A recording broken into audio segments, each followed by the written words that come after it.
choisi ce lieu ici, le restaurant Carousel, parce que tout alentour de le restaurant dans ce quartier, c'est où j'ai passé mes premières 12 années de mon enfance.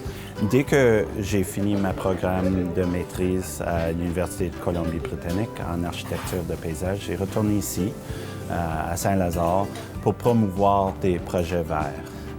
Et on a poussé fort pour avoir un transfert de la taxe d'assises envers des projets qui touchent l'infrastructure verte ou les transports collectifs, quelque chose qui va améliorer l'environnement.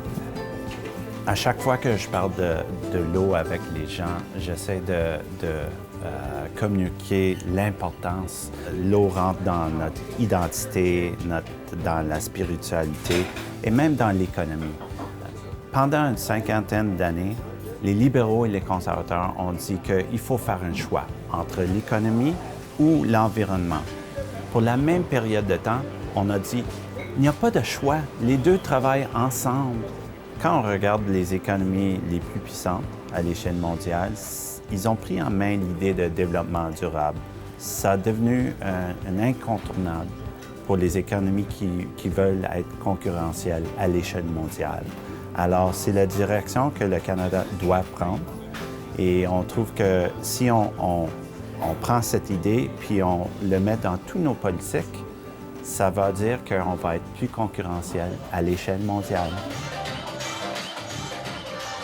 Ma première passion, c'était les arts. Je voulais être artiste depuis mon enfance. J'ai touché à tous les arts dramatiques, l'écriture, la peinture, la photographie, même la danse. J'ai touché à tout.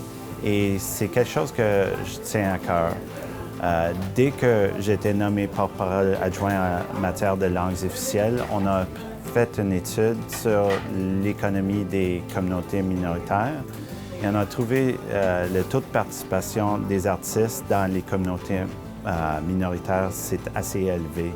C'est quelque chose qui est clé pour garder l'identité et garder la durabilité des communautés de langue minoritaire.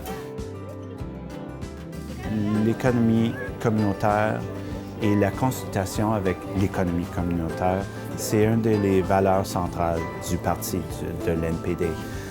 C'est quelque chose qui nous sépare des deux autres partis, c'est qu'on veut consulter avec les gens, on veut écouter aux gens.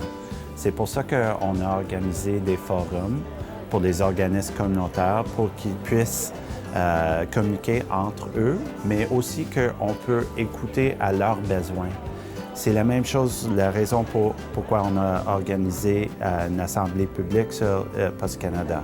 C'était pour éclaircir l'enjeu avec les gens et qu'on puisse entendre ce qu'ils ont à dire sur cet enjeu. Quand on regarde les trois grands partis, deux, les libéraux et les conservateurs, sont très concernés avec les grandes compagnies. Nous autres, on s'inquiète de monsieur, madame, tout le monde, parce que c'est eux autres qui font bouger l'économie.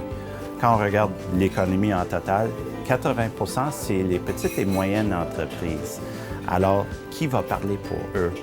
C'est l'NPD qui veut bâtir un avenir plus juste, plus équitable pour tout le monde.